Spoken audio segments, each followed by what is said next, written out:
ថ្ងៃនេះខ្ញុំសូមធ្វើវីដេអូអំពីការ setting auto recloser Mark Snyder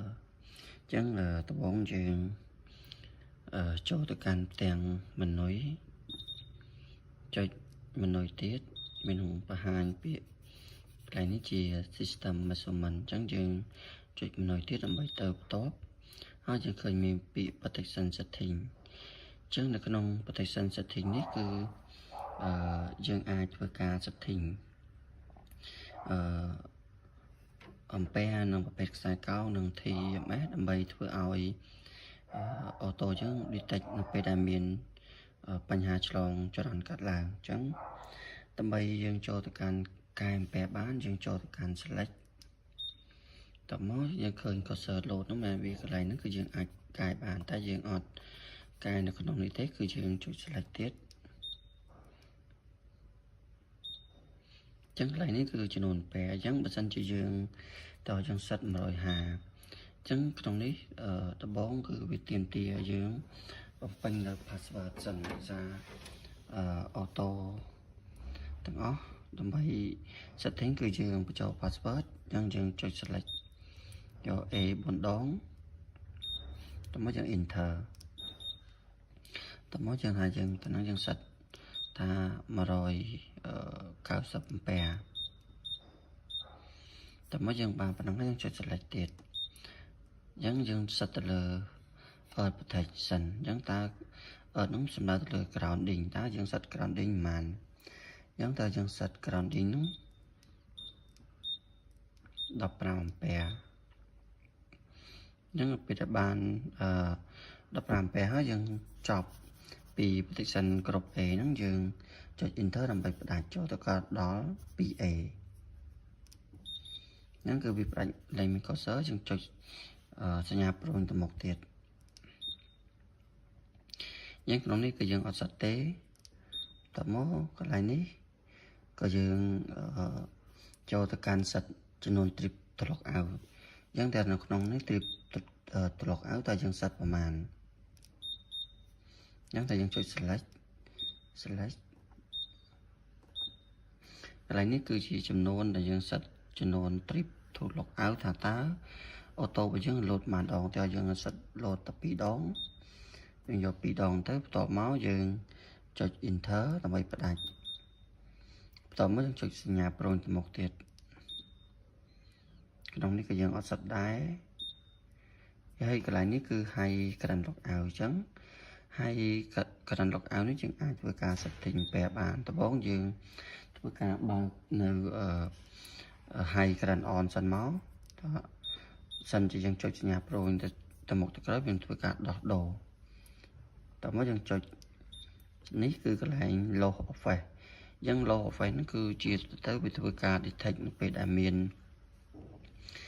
តង់សងបាត់ពីប្រភពមកហ្វាណាមួយវាធ្វើការ load តមកចុច select ទៀតនេះគឺចំនួនពែអញ្ចឹងចំនួនពែយើងអាចធ្វើការ setting ទៅថា1000ពែឲ្យវាធ្វើការ lock out ភ្លាមបើសិនជាលើស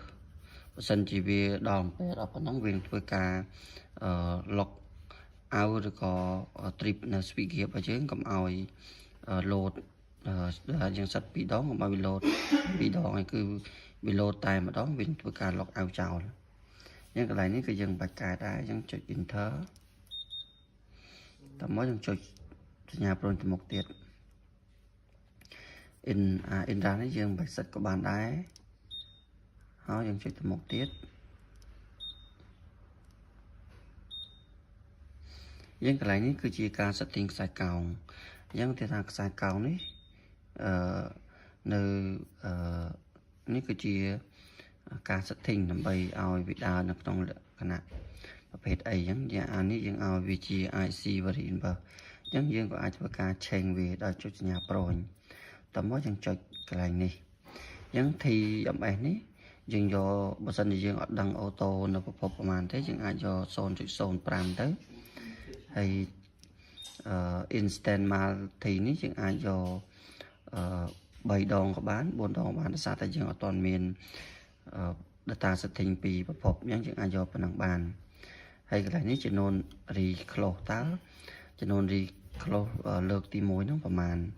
តែយើងឲ្យវា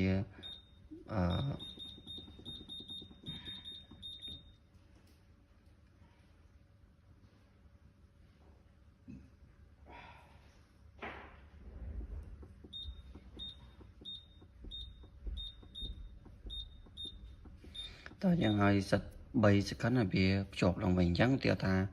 នៅពេលដែលអូតូយើង trip អញ្ចឹងវានឹង delay 3 second វានឹងធ្វើការភ្ជាប់switch វិញដើម្បីឲ្យមានភ្លើងប្រើប្រាស់តមកយើងចុច enter តមកយើងចុចសញ្ញាប្រូនទៅមុខទៀតអញ្ចឹងបញ្ជាក់តិចនៅក្នុងនេះបើសិនជាយើងយក trip ត្រឡប់ឲ្យយក2ដងយើងសិតតែ2ដងក៏បានដែរអញ្ចឹងអានេះយើងកែដូចគ្នាបើសិនជានឹង IC Very Inverse យើងយក IC Very Inverse ដែរមក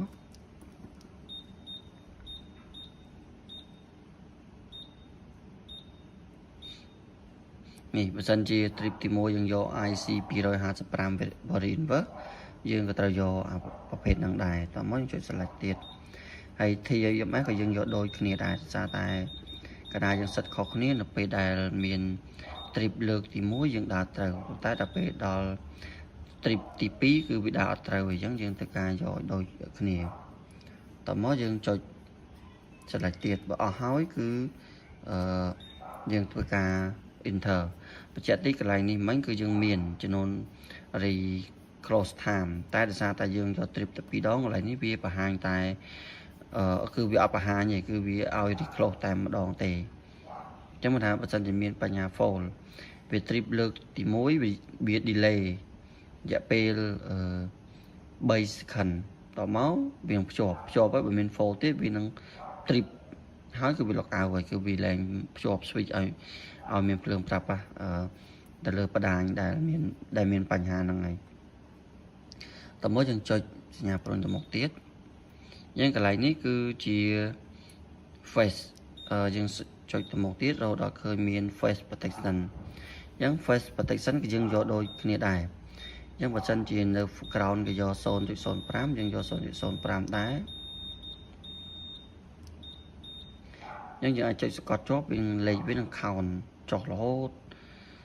តតែដល់ចំនួនដែលយើងកំណត់ណាមួយទៅវាអ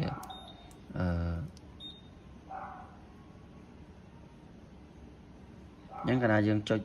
លឿនពេកផ្លេចមើលវានឹងធ្វើការមកកាន់ default maximum របស់ system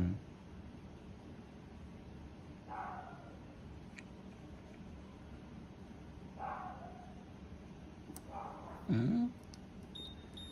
ញ្ចឹងយើងចុចយកឡើងខ្ពស់វិញមក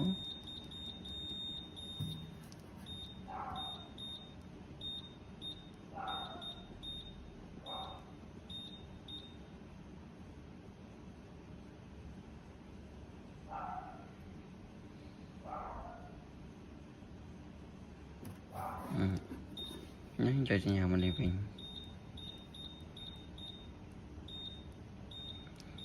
ចុចមួយមកយ៉ាងមិន 0.05 ហើយ instant ណាស់មកទេយើងយក4